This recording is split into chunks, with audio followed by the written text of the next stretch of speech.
할렐루야. 오늘도 청소년부 예배, 이른 아침 예배 오신 여러분들을 주님의 이름으로 환영합니다. 정사님 기도하고 오늘 예배 시작하도록 하겠습니다. 기도하시겠습니다. 하나님 감사합니다. 아버지 하나님, 부족한 우리를 하나님의 예배 자리에 모이게 하시고, 아버지 하나님, 우리가 주님의 말씀을 듣고 주님의 이름을 부를 수 있도록 인도하여 주시니 감사합니다. 오늘은 추수감사주일입니다. 아버지 하나님, 우리가 한 해를 마치며 또 돌아보며 무엇이 감사한가를 또 생각할 수 있는 시간 주시면 너무나 감사합니다. 여러 가지 생각들이 스치고 지나가고 감사할 수 없는 상황들이 너무나 많았지만, 아버지 그 가운데서도 우리를 지켜주시고 우리를 보호하신 하나님의 은혜를 찬양하기 원하오니 주여 함께하여 주시고 우리의 고백을 받아 주시옵소서.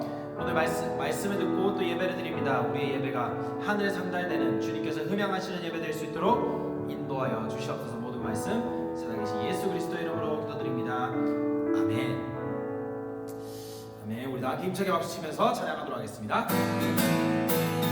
예수 십자가의 흘린 피로써 그대는 씻기어 있는가.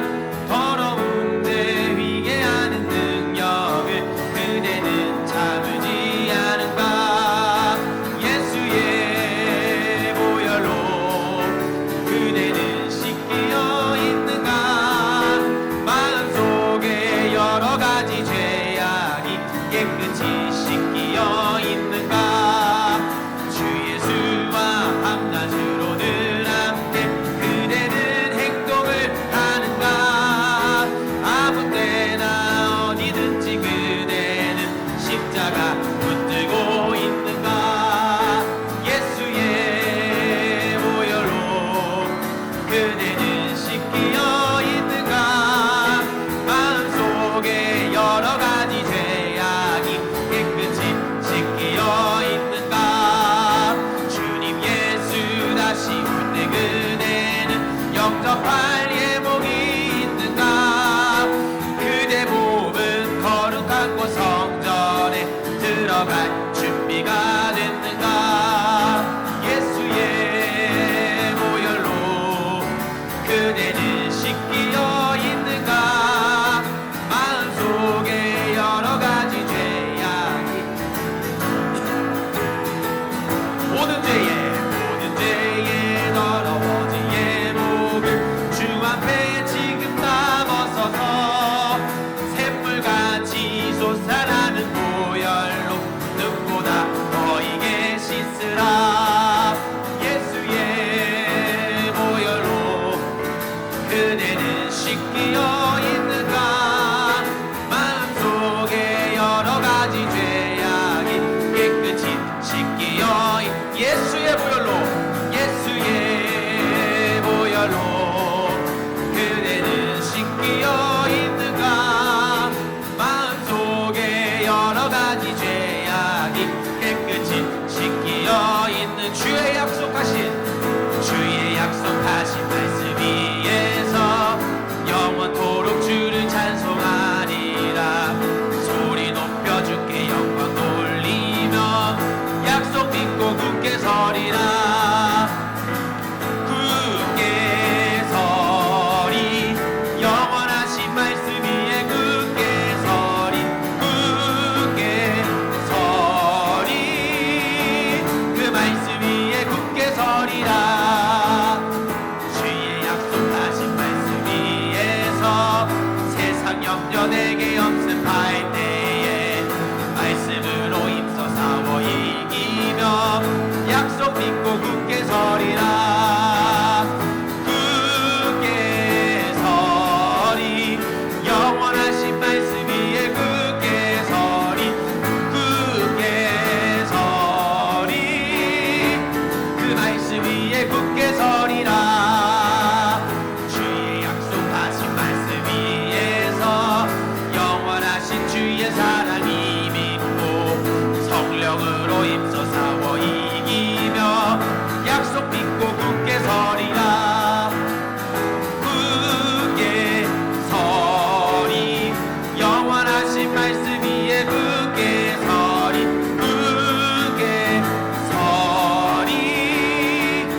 함께 성령님 환영합니다 찬양하시면서 주님 앞에 나아가도록 하겠습니다.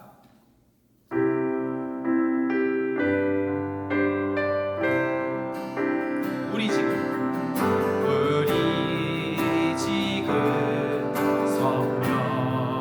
성령님을 환영합니다. 내 맘에 지금 찾아오셔서 말씀해 주세요. 다시 한 번 더 우리 지금 성령님을 우리 지금 성령님을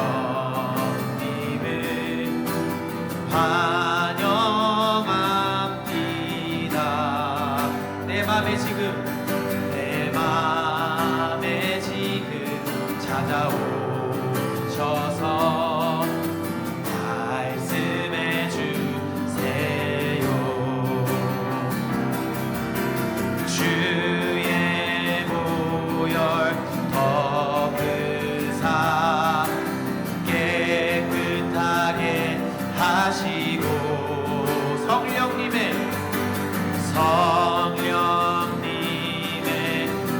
능력으로 새롭게 하소서.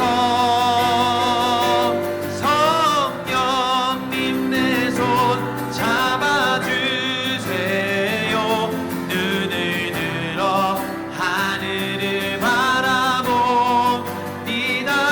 환한 미소로 나를 안으사 주의 빛 비추게 하소서. 주의 보혈 덮으사 주의 보혈 덮으사 깨끗하게 하시고 성령님의 능력으로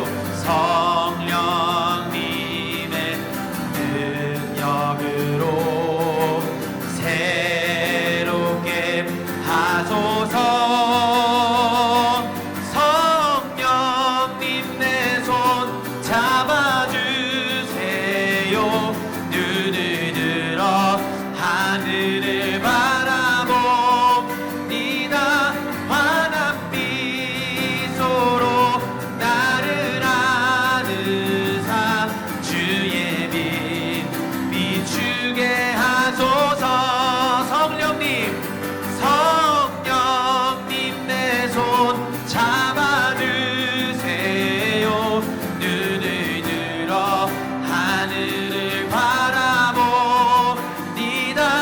환한 미소로 나를 안으사 주의 빛 비추게 하소서. 성령님 내 손 잡아주세요. 눈을 들어 하늘을 바라봅니다. 환한 미소로 나를 안으사 주의 빛 비추게 하소. 우리 찬양으로 기도하시겠습니다. 성령님 내 손 잡아주세요. 눈을 들어 하늘을 바라봅니다. 환한 미소로 나를 안으사 주의 빛 비추게 하소서. 환한 미소로 나를 안으사 환한 미소로 나를 안으사 주의 빛 비추게 하소서. 아멘. 기도하시겠습니다. 하나님 감사합니다. 아버지 하나님, 오늘 우리가 모두가 다 알듯이 추수감사 주일입니다. 하나님, 그런데 지금 우리의 상황은 도저히 눈을 씻고 어디를 둘러봐도 감사할 것이 너무나도 없습니다. 하나님, 그런 상황 가운데서 내가 좌절하고 또 낙심하는 것은 추수감사주일날 내가 감사해야 되는데 어디서 감사의 제목을 찾지 못하며 어디서 감사해야 되지? 라는 마음이 내 마음 가운데 자리 잡고 있습니다. 어떻게 감사할 수 있지? 하나님, 어쩌면 우리는 참 어려운 추수감사주의를 보내고 있습니다.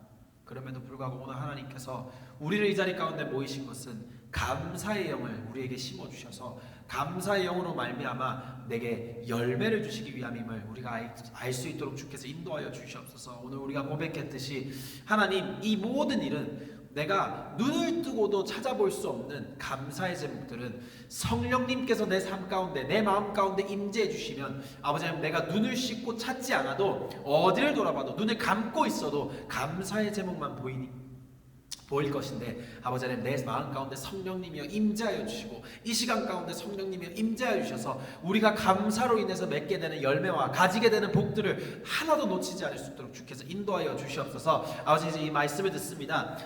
말씀 가운데 임하실 아버지 하나님의 영을 우리가 기대하고 기다리오니 하나님 임재하여 주시옵소서. 우리를 버리지 마시고 우리 가운데 아버지 하나님, 오늘의 예배가 하나님께 올라가는 예배 될 수 있도록 우리 가운데 임재하여 주시옵소서. 모든 말씀 살아계신 예수 그리스도의 이름으로 기도드립니다. 아멘.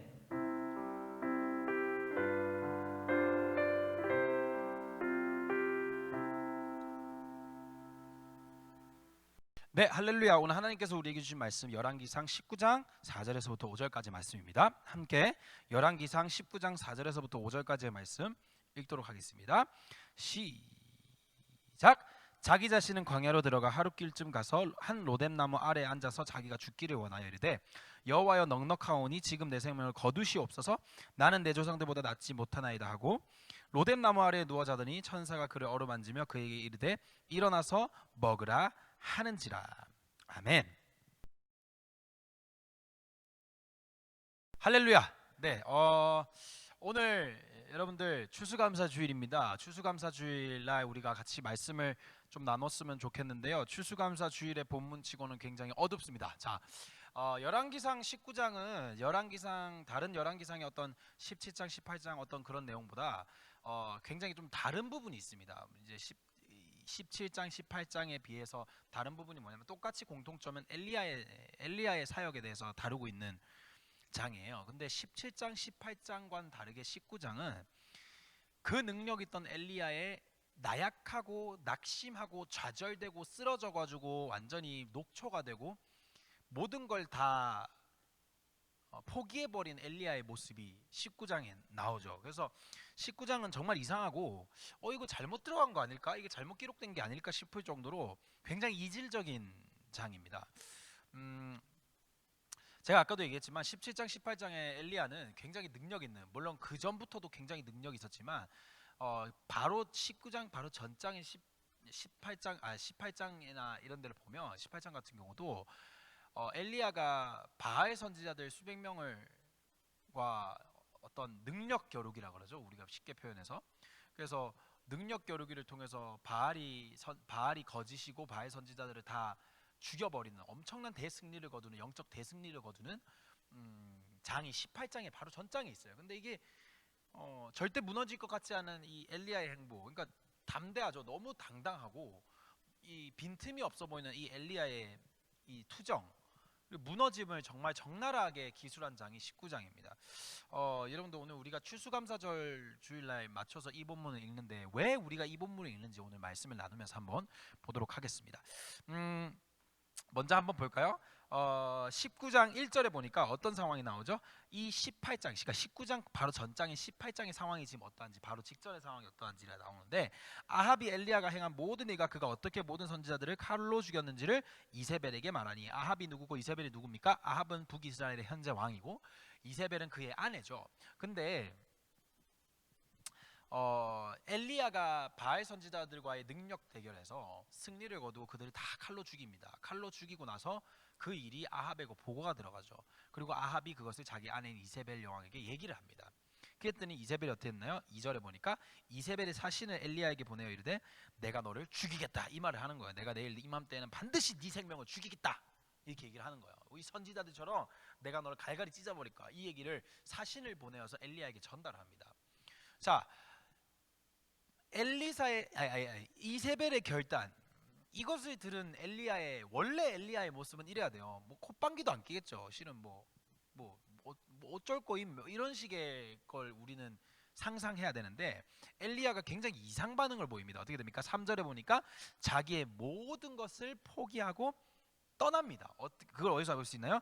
그가 이 형편을 보고 이 소식을 듣고 일어나서 자기의 생명을 위해 도망합니다. 와, 그냥 일어나서 자리를 떴다는 게 아니라 아예 도망이라고 기술이 되어 있죠. 도망해요.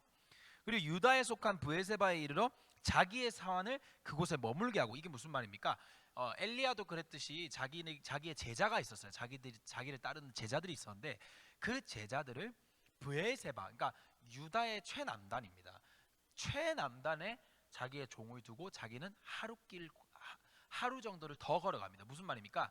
그냥 너희들 됐어, 나 이제 안 따라와도 돼. 여러분, 제자라고 하면 스승의 모든 거 일거수일투족을 보고 배우고 따라가는 자잖아요. 근데 그들을 두고 갔다는 건 무슨 말이에요? 더 이상 배울 거 없다. 이제 독립하거라. 따라오지 말거라. 그러니까 뭐예요? 아예 자기의 사역을 포기하게 됐음을 보여주는 거죠. 아주 떠나요. 그냥 떠나는 정도가 아니라 아주 떠나되 아주 떠나버립니다. 그래서 브에세바에서 종을 냅두고 4절에 보니까 자기 자신은 광야로 들어가 하루길쯤 가서, 이게 무슨 말입니까? 하루를 더 가는 거예요. 그 정도의 거리를 더 간 거예요. 그러니까 완전히 최남단 중에서 최남단이죠. 자, 여러분들 하나님, 이 당시 구약에서 하나님의 손길이 미치는 거, 여호와의 손이라고 하면 이스라엘의 북이스라엘과 남유다 요 땅을 얘기를 하는 거예요. 근데 유다 땅의 최남단인 브엘세바를 벗어나서 하루길 더 갔다는 것은 여호와의 손, 즉 엘리야의 사역의 장인 거예요. 이스라엘은, 그잖아요. 그러니까 막말로 이건 거예요. 전도사님의 사역의 장이 어디예요? 묘동교회 청소년부잖아요. 근데 내가 묘동교회 청소년부에 여러분들을 두고 더 가는 거예요. 어디까지? 저기 남양주까지 가는 거예요. 그게 무슨 말이에요? 내가 오늘 예배 인도고 내가 설교자인데, 내가 오늘 여러분들 여기 두고 내가 남양주에 간 거예요. 그럼 뭐 설교하겠다는 거 말겠다는 거예요? 안 하겠다는 거죠. 예배인도 안 하겠다는 거죠. 똑같습니다. 가출한 거예요. 사역의 현장에서 엘리야가 탈주한 거예요. 가출한 거예요. 그러니까 지금 엘리야가 굉장히 이상 행동을 보이고 있는 거예요. 그러면서 엘리야의 지금 이 이상 행동이 도대체 엘리야가 왜 그러지? 왜? 4절에 보니까 뭐라고 나와요? 하룻길쯤 가서 말하기를 자기가 죽기를 원하여 이르되 여호와여 넉넉하오니 지금 내 생명을 거두시옵소서, 나는 내 조상들보다 낫지 못하나이다 하고. 이게 무슨 말입니까? 하나님, 나 이제 더 이상 못하겠어요. 하나님, 나 이제 더 이상 못하겠어요. 완전히 바닥을 치고 있는 거죠. 완전히 고립이 돼버린 거죠. 우울감에 빠져버린 겁니다. 19장에서는 엘리야 자신의 생명, 그러니까 엘리야의 생명에 대한 언급이 굉장히 자주 나옵니다. 원래는 어느 장에 가도 엘리야 자신의 생명에 대한 언급은 없습니다. 내가 목숨이 어떻게 됐네, 뭐 어떻게 될 거네, 뭐 이런 얘기가 거의 뭐 한두 번 등장할까 말까인데, 여기만 해도 엄청 자주 등장을 해요. 뭐 이세벨이 너 죽이겠다. 그리고 본인 스스로 내가 내 목숨 걷어가세요만 두세 번, 네 번을 얘기를 하니까요. 다른 장과 다르게 엄청 빈번하게 나타난 게, 이게 무슨 말입니까? 그러니까 그냥 살고 싶지 않다는 거예요, 지금. 그죠? 5절에 한번 읽어볼까요? 로뎀나무 아래에 누워 자더니 천사가 그를 어루만지고. 자, 여기가 우리의 본문이었는데 어디를 봐야 되냐면 5절 누워 자더니를 봐야 됩니다. 무슨 말입니까? 여러분들 그런 경험을 해봤을 거예요. 너무 화딱지나고, 아니 너무 억울하고, 아무튼 너무 힘든 날에는 아무것도 안 하고 그냥 집에서 누워서 자잖아요. 너무 힘드니까. 엘리야가 지금 그런 거예요. 가출했죠? 누워 잡니다. 완전 낙심에 빠져 있는 거예요. 완전 좌절까지, 완전 나락을 치고 있는 거예요. 엘리야가 불과 18장에서 그렇게 능력 있게 바울 선지자들을 쳐부시고 완전히 다 박살을 낸 이 엘리야가 낙심에 빠진 겁니다. 하나님께서 나를 통해 베풀었던 능력과 힘과 신뢰, 모든 것이 제로가 돼버린 거예요.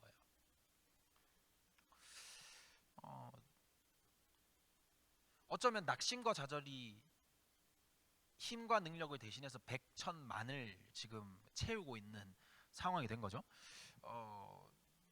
그러면 엘리야에게 남아있는 게 뭘까요? 그런 낙심과 좌절.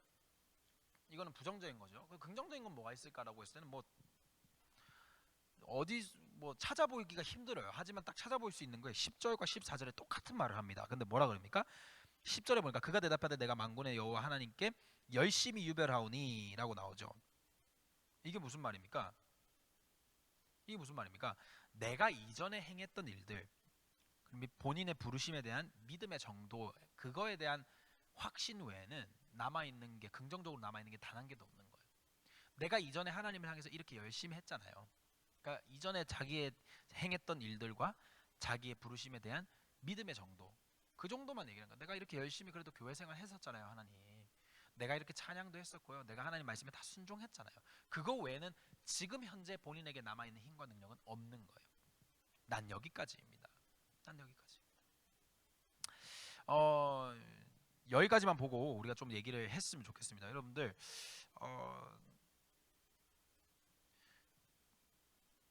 불과 몇 달 전만 해도 이제는 1년 정도라고 얘기를 해도 무관하겠네요. 1월 달까지만 해도 우리의 모습은 실은 18장의 엘리야의 모습이었을 수도 있습니다. 우리 청소년부 친구들은 수련회를 1월 달에 우리가 갔다 왔죠. 그리고 1월 달에 그 코로나가 딱 대두되기 전에 우리가 빨리 갔다 왔어요. 근데 정말 감사했긴 했는데 가서 울고 정말 힘을 받아서 왔던, 그리고 1월 달에 또 부푼 마음으로 뭐 우리 중학교 1학년 올라온 친구들, 고등학교 1학년 올라갈 친구들 부푼 마음으로 새 학기를 준비하고 또 방학을 열심히 어떻게 놀까 이리저리 궁리하고, 고3 친구들은 다가오는 입시 때문에 또 열심히 자기의 계획을 세워 나오고 여러 가지 꿈을 가지고 나는 이런 목표를 달성해야지라고 하면서 정말 충만한 모습으로 우리가 왔단 말이에요. 시작을 했단 말이에요. 근데 불과 얼마 되지 않아서 마치 18장에서 끝나자마자 19장에서 바로 낙심했던 것처럼 지금 우리는 이 낙심의 시기를 걷고 있는 거예요. 근데 여러분들, 이런 낙심의 시기를 우리가 보내고 있을 때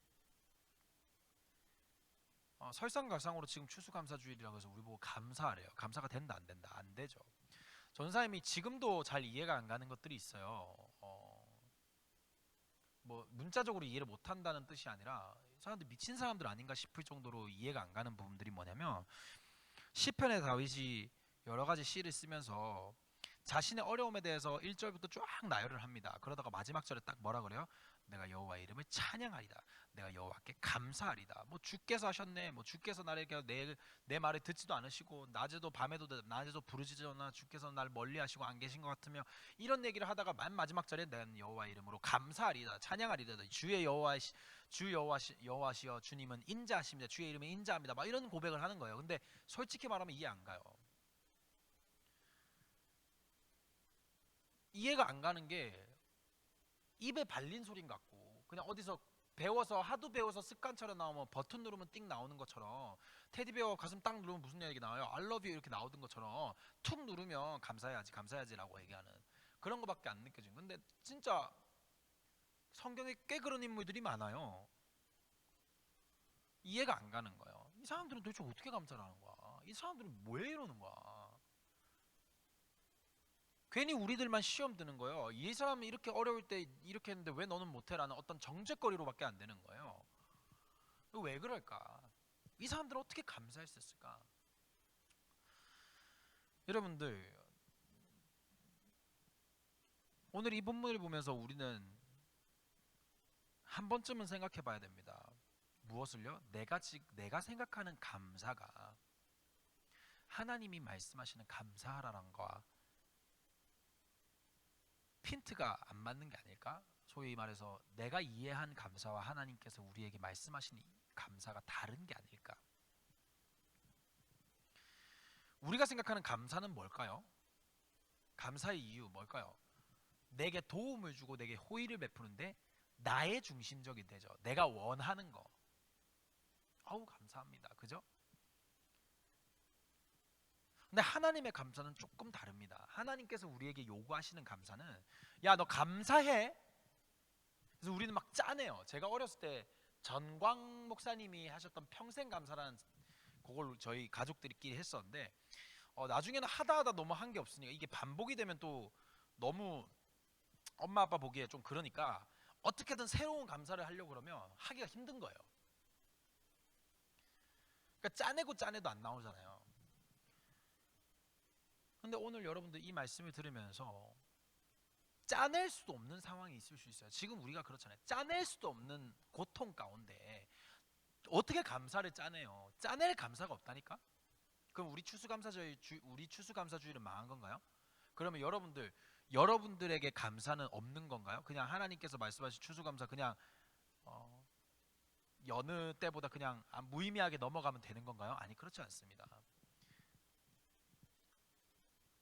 지금 엘리야의 상황이 어때요? 나는 여기까지입니다, 주님. 죽여주세요. 나 이제 그만할래요. 끝난 거예요. 근데 하나님은 엘리야를 만나주시는데 좀 다르게 만납니다. 한번 볼까요?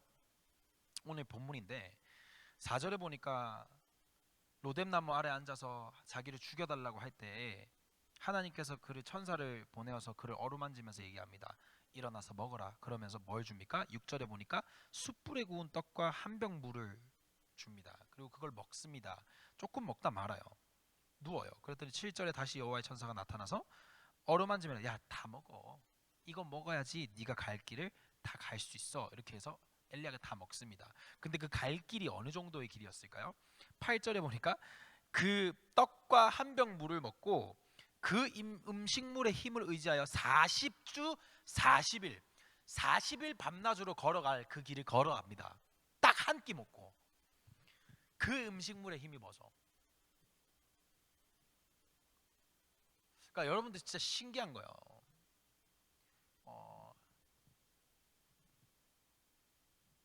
하나님께서 우리에게 요구하시는 감사, 하나님께서 우리에게 말씀하시는 감사는요, 이 세상에서 말하는 감사와 다릅니다. 이 세상의 감사는 내가 조금 흐뭇해야 돼요. 내가 조금 좋아야 돼요. 근데 하나님께서 말씀하시는 감사는 너 감사해 라고 해서 나오는 감사가 아닙니다. 짜내는 감사가 아닙니다. 저절로 나오는 감사입니다. 왜 저절로 나올까요? 지금 엘리야는 일어설 힘도 없어요. 맨날 자고만 있어요. 너무 힘든데 한 끼 식사로 40일을 밤낮으로 걸어갈 그 거리를 넉넉히 걸어가는 거예요. 감사할 수밖에 없는 거예요. 왜? 내 힘으로는 그거 못하거든.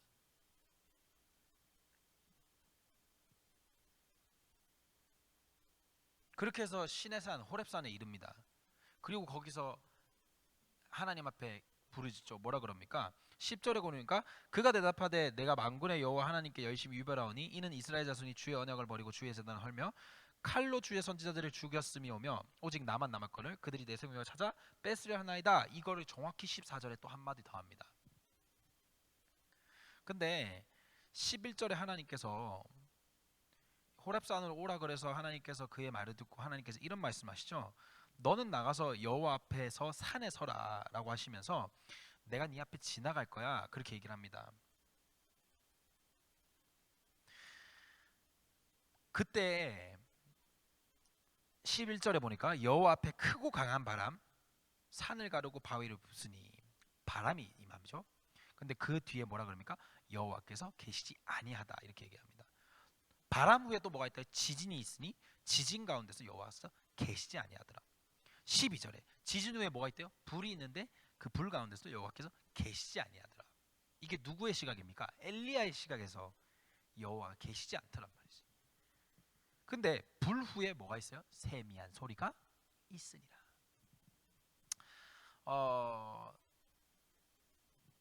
바람과 지진과 불 이후에 세미한 음성. 바람과 지진과 불에 여호와께서 계시지 않았다. 엘리야가 보기에. 근데 여호와께서 정말 계시지 않았나요? 아니요. 여호와께서 내가 거기 앞에 있을 거라고 약속하십니다. 말씀하십니다. 엘리야의 눈에는 보이지 않았던 거예요. 하나님이 내 앞에 있는 것이. 우리의 눈에는 하나님이 보이지 않았던 거예요. 하나님이 나와 동행하시는 것이. 근데 하나님께서 어떻게 보여주십니까? 세미한 소리로 내가 너와 함께 있다는 걸 얘기해 주시죠. 그러면서 그에게 다시 사명을 줍니다. 네가 이거 해야 돼. 너 이거 해야 돼. 이거 해야 돼. 근데 진짜 신기해요.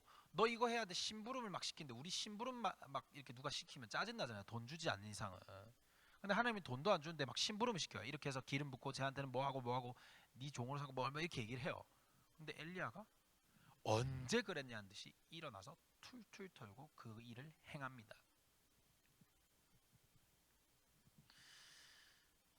여러분들 이 본문을 우리가 읽고 나서 우리는 이런 생각이 들겠죠. 그래서 어쩌라고 이런 생각이 들겠죠. 정리를 한번 해볼게요. 엘리야의 이때까지 능력과 힘, 이런 당당함은 실은 하나님과의 끊임없는 대화, 하나님과의 끊임없는 연결을 통해서 이런 것들이 자꾸 왔단 말이에요. 근데 이 연결을 누가 끊습니까? 엘리야 스스로가 끊습니다. 그리고 바닥을 치죠. 완전히 엘리야의 모습을 잃게 됩니다. 근데 하나님께서 어떻게 합니까? 그 엘리야를 그냥 버려두나요? 아니요. 하나님께서 찾아가서 엘리야의 모습을 다시 찾아줍니다. 내가 끊었는데, 내가 안 했는데, 내가 의심했는데, 내가 주님과의 사랑을 끊었는데 하나님께서 다시 오시는 거예요. 그리고 다시 회복시켜 주십니다. 나로 다시 회복시켜 주시는 거예요. 너무 힘들고 더 이상 이제는 어떻게 해야 될지도 모르겠고, 이전의 내 모습을 더 이상 보일 수가 없어. 이전의 나의 밝음과 이전의 나의 그런 희망찬 모습과 이전의 나의 그런 힘찬 모습들을 더 이상 찾을 수가 없어. 왜? 내가 끊었거든. 지금 이 코로나 상황 가운데서 내가 지금 하나님과의 이 신앙의 고리가 걸리지가 않아. 왜? 내가 의심했거든. 온라인 예배와 반복되는 온라인 예배와 오프라인 예배, 뭐 다쳤다, 뭐 말았다, 뭐 이런 일들이 겪게 되면서 우리의 신앙이 불이 점점 꺼졌단 말이지. 분명히 시작할 때 1월 달만 해도 불타오르는 나의 열정과 불타오르는 하나님을 향한 사랑이 내가 꺼뜨려졌단 말이지. 코로나로 인해서 어떤 상황이든지 간에 꺼뜨려져서 너무 힘든 상황 가운데 와 있을 때 하나님께서 내게 오셔서 다시 그 모습을 찾게 해주시더란 말이죠. 여러분들, 너무 낙심되는 일이 많습니다. 나 홀로 고립되어 있고 어떻게 이거를 극복해야 되는지 이제는 방도를 찾지도 못하겠고 찾고 싶지도 않아. 찾고 싶은 마음도 없어. 어떻게 해야 될까?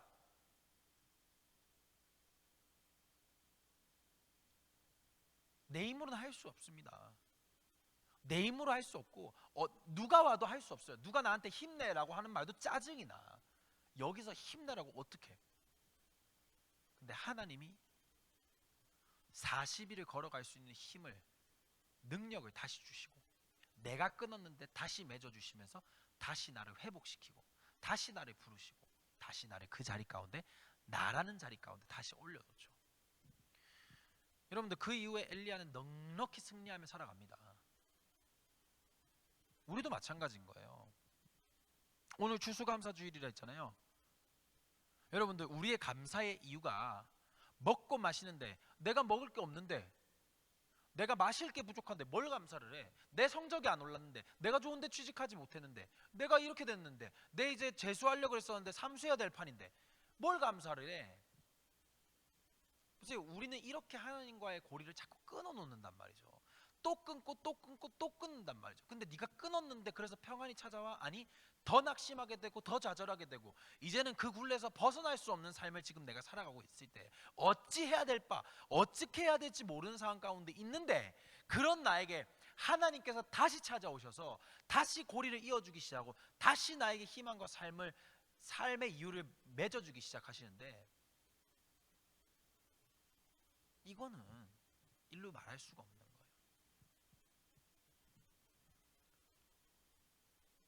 추수감사주의 유래가 뭡니까? 청교도들이 영국에서 영국 성공의 이 신앙을 따라가기가 너무 힘드니까 자신들의 신앙을 지키기 위해서 미국으로 메이플라워 타고 오잖아요. 거기서 그들이 추수를 했을 때, 거기서 그들이 경작을 하고 정말 풍작이 임했나요? 아니, 3년 동안은 다 흉작이었어.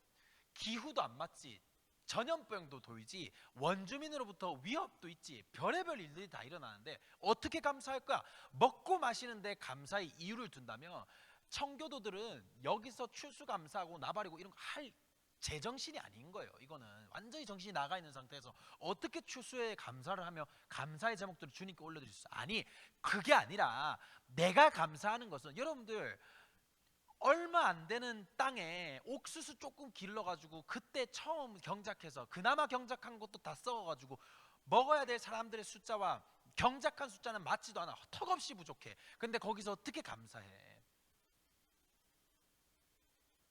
근데 그들이 왜 감사했는 줄 알아요? 우리가 우리 될 수 있게끔 하나님은 지금 우리와 함께 거하시고 계신다는 사실 하나가, 좀 적으면 어때? 좀 없으면 어때? 좀 안 되면 어때? 난 어차피 나의 모습이 회복된 채로 살아갈 건데 하나님이 나와 함께 하시니까. 여러분들, 감사의 이유는 이것입니다.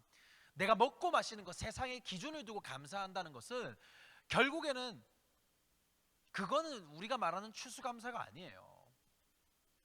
적든지 많든지 그게 중요한 것이 아니에요. 내가 이거를 경작하기까지, 내가 지금 여기까지 오기까지, 여기 오기까지 하나님께서 나와 함께 하셨고, 내가 지금 낙심하고 좌절해 있는 상태이긴 하지만 주께서 다시 나를 일으키실 거라는, 왜? 나와 동행하시니까. 그래서 그것 때문에 감사하는 거, 그게 감사한 거예요. 하나님께서 내게 요구하시는 게 아닙니다. 야, 너 감사해? 아니, 하나님께서는 선회복 후 감사. 무슨 말입니까? 나를 회복시켜주면 내 입에서 자동으로 감사가 터지도록 하나님께서 인도해 주신다는 거예요. 그러니까 여러분들, 추수감사주의라는요, 내가 감사해야지 감사해야지도 보다 어쩌면 하나님 회복시켜주세요, 회복시켜주세요, 회복만 되면, 내 입술 하나님께서 열어주신다니까, 회복만 되면 내 안에서 감사의 영들이 막 일어나기 시작한다니까. 자동인 거예요. 내가 감사해야지. 그래서 감사의 제목을 찾아보니까 있어 없어? 없다니까. 없습니다. 어떻게 감사해야 돼? 못 감사할 이유가 없어요. 말씀을 맺겠습니다. 여러분들, 나는 여기까지라는 엘리야의 상황을, 나는 안 되겠습니다, 엘리야의 본 모습, 원래 우리가 알던 그 엘리야의 모습이 잃어가서 완전히 죽어가고 있을 때 하나님께서 어떻게 하신다고요? 하나님께서 어떻게 하셨어요? 회복시켜 주시고 먹여 주시고 다시 회복시켜 주시고 다시 나의 모습으로, 엘리야의 모습으로 다시 회복시켜 주실 때 그의 영이 다시 힘을 얻어 다시 당당하게 사역하잖아요. 우리도 마찬가지인 거예요. 감사가 먼저 안 됩니다. 당연히 우리는 원래 감사할 수 없어요. 우리는 감사할 수 있는 마음을 가지고 있지 않아요. 절대 그렇지 않습니다.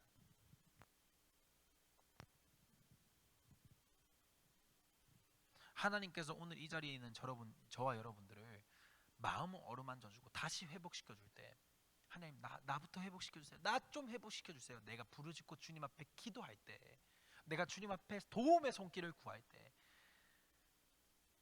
하나님의 회복의 영이 임하고 그것이 내 안에서 감사의 영으로 바뀌어서 자동으로 감사하게 되는 거예요. 여러분들,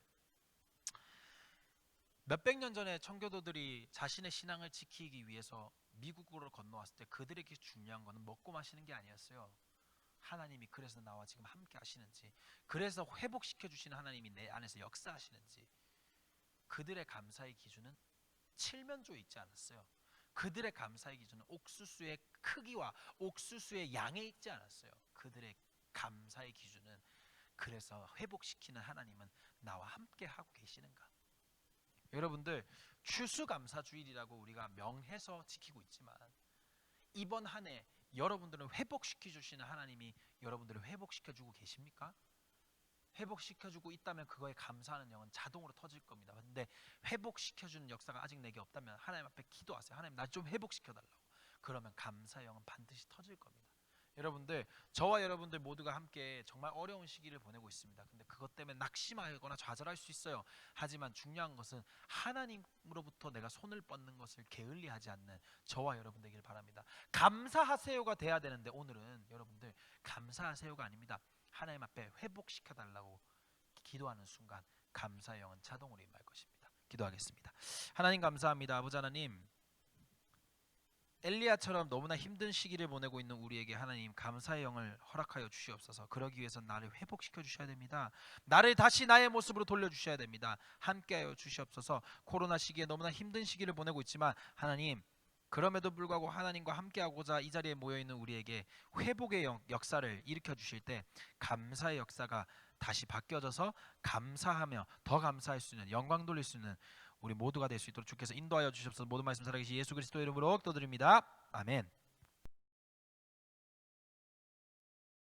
할렐루야! 오늘 말씀 들은 것처럼 여러분들, 우리는 제정신으로는 절대 감사할 수가 없습니다. 내 정신으로는 절대 우리는 감사할 수가 없어요. 그럼에도 불구하고 하나님께서 오늘 감사하라라고 말씀하실 때 우리에게 명령으로 야 너 감사해, 이게 아니에요. 우리 보고 감사하라고 하실 때는 너 보고 야 너 감사 왜 안 해?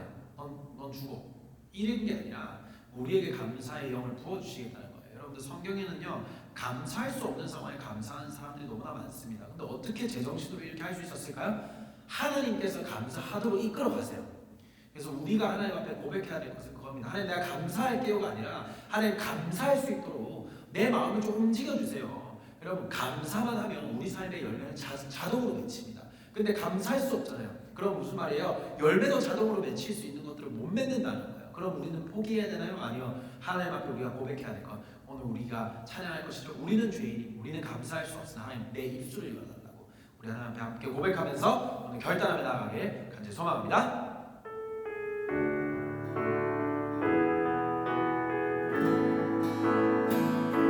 주의 인자하심을 조차 나를 긍휼히 여기시며 주의 많은 자비하심을 조차 나의 죄를 도말하소서. 우리 다시 한 번 더 주의 인자, 주의 인자하심을 조차 나를 긍휼히 여기시며 주의 많은 자비하심을 조차 나의 죄를 도말하소서. 하나님이여, 하나님이여, 내 속에 정한 마음 창조하시고 내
감사하리다. 감사하리.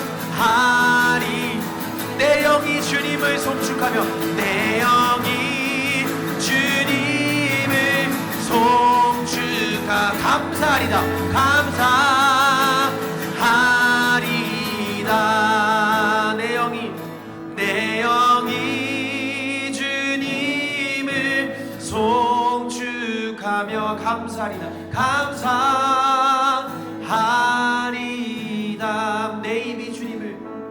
내 입이 주님을 찬양하며 감사하리다. 감사하리다. 우리 마지막으로 고백하시겠습니다. 내 입이 주님을 찬양하며 감사하리다.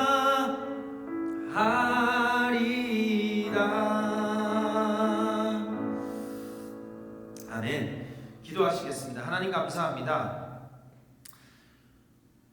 도무지 감사할 수 없는 삶을 우리는 지금 살아가고 있습니다. 그러나 작년과 다르게 감사할 수 없는 상황이지만 작년과 똑같이 추수감사주일이 왔습니다. 무엇을 감사해야 되며 어떻게 감사해야 되며 얼만큼을 감사해야 되며 도대체 언제까지 감사해야 되는지 아버지 하나님, 우리 마음 가운데는 솔직히 주님을 따라가면서도 그런 마음들이 있습니다. 의심되고 불만이 서려있고 원망스럽고 언제까지 우리는 이렇게 살아야 하나. 엘리야가 그랬듯이 가장 충만한 것 바로 뒤에 가장 바닥을 쳤던 엘리야의 모습을 보면서 하나님께서 다시 일어날 수 있게, 다시 감사할 수 있도록 이끌어주신 그 영을 지금 이 시간 우리에게 부어주셔서 감사의 열매가 얼마나 큰지를 우리가 말씀으로는 알고 있지만 나는 도저히 감사할 수 없습니다. 하나님, 그지만 그 감사의 영을 내게 부어주셔서 성령을 내게 임재시켜 주셔서 아버지 하나님, 내가 어디를 봐도 감사할 수 있고 언제까지나 어디서든지 감사할 수 있는 삶 살아갈 수 있도록, 그리하여서 하나님께서 말씀하시고 약속하신 그 복이 우리 삶 가운데 임재할 수 있도록, 임할 수 있도록 주께서 인도하여 주시옵소서. 모든 말씀 살리신 예수 그리스도 이름으로 기도드리며 다같이 주님께서 가르쳐 기도하고 예배를 마치겠습니다. 하늘에 계신 우리 아버지의 이름을 거룩하게 하시며 아버지의 나라가 오게 하시며 아버지의 뜻이 하늘에서와 같이 땅에서도 이루어지게 하소서. 오늘 우리에게 이러한 양식을 주시고 우리가 우리에게 잘못한 사람을 용서해 줄 것 같이 우리 죄를 용서해 주시고 우리를 시험에 빠지지 않게 하시고 악에서 구하소서. 나라와 권능과 영광이 영원히 아버지의 것입니다. 아멘.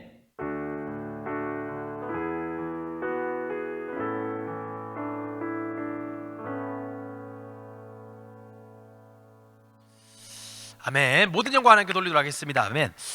여러분들 계속해서 코로나가 언제 끝날지는 모르고 지금 뉴스로는 뭐 백신이 나왔다 뭐 그러고 있지만 그게 언제 상용화가 되고 언제쯤 우리는 마스크 없는 세상을 삶을 다시 되찾을 수 있을지에 대한 물음이 참 많은 가운데 있습니다. 근데 계속해서 이른 아침 예배는 뭐 여러 문의가 쏟아지고 있어요. 이른 아침 예배는 언제 오프라인을 드리냐, 이 온라인 예배는 언제까지 가냐.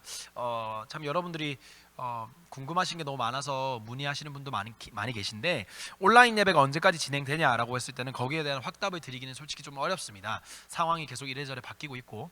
근데 당분간은 이번 해는 당연히 이번 해까지는 온라인과 오프라인이 병행이 되면서 진행이 되겠죠. 근데 내년에는 또 어떻게 될지, 어떤 식으로 또 바뀔지 아직 정해진 게 없습니다. 그러나 그때 저희가 이렇게 예배 요 영상을 통해서 또는 홈페이지 또는 사무실 연락을 통해서 여러분들에게 공지를 드릴 수 있도록 하겠습니다. 그렇게 하시면 좋을 것 같고요. 여러분들 추수감사주일인데 참 아까도 말씀해서 계속 얘기를 했고 찬양 때도 얘기를 했고 계속 기도를 해서 얘기를 하고 있지만 정말 감사할 수가 없어요. 근데 여러분들 삶 가운데서 요즘에 우리가 공과가 없잖아요. 그래서 여러분들 공과가 없는 대신에 전사님이 하나하나 한 주 한 주 좀 미션을 좀 드리고자 해요. 근데 미션이라 하면 어떤 수행의 목적이 강하지만 여러분들의 영혼을 위해서 하는 겁니다. 그래서 여러분들 결단이 서시는 분들은 결단해 보시고 하시면 좋을 것 같아요. 여러분들 삶 가운데서 감사의 제목들, 근데 그게 감사의 제목이 왜 제가 예전에 어렸을 때 평생 감사라는 걸 했었어요. 정광 목사님이 하시는 뭐 365 감사. 그런데 이게 제가 짠해서 맨날 했어요. 예를 들자면 뭐 그런 거예요. 오늘 해 뜨기 하시면 감사, 뭐 오늘 뭐 밥 먹게 하신 감사. 근데 그런 감사도 있겠지만 여러분들이 정말 일주일에 한 번 이거 너무 감사해 하는 순간이 있을 거예요. 그 감사를 한번 찾아서 여러분들이 그 감사를 기억했다가 여러분들이 순간순간 하루하루 기도할 때 요걸 가지고 계속 기도하면 그때 내가 그때 감사했죠. 오늘 이거에 감사했죠. 매일매일 감사의 제목이 한 개씩 있어야 되는 건 의무적이진 않습니다. 하지만 여러분들이 일주일에 하나의 감사, 기억할 만한 감사 한 가지를 꼭 이번 주간에 하나 기억해 보기를 간절히 소망합니다. 그렇게 해서 추수감사 주일에 하나님께서 여러분들이 약속하신 이 복의 말씀을 놓치지 않는 저와 여러분들에게 간절히 소망합니다. 네, 다음 주도 똑같이 온라인 예배가 오프라인 예배가 병행이 됩니다. 그래서 온라인 예배 드리다가 이제 이른 아침 예배 친구들 중에서 뭐 학원 시간이 조정이 돼서 예배를 뭐 9시에 참석할 수 있는 친구들이 있다면 청소년부 예배 초대를 합니다. 그래서 청소년부 예배 9시에 여러분들이 나와서 같이 예배를 드리고 이렇게 나눔을 좀 가질 수 있는 그런 시간 가지길 바랍니다. 네, 감사합니다. 한 주간도 승리하시고 모든 영광 하나님께 돌리도록 하겠습니다. 아멘. 승리하세요.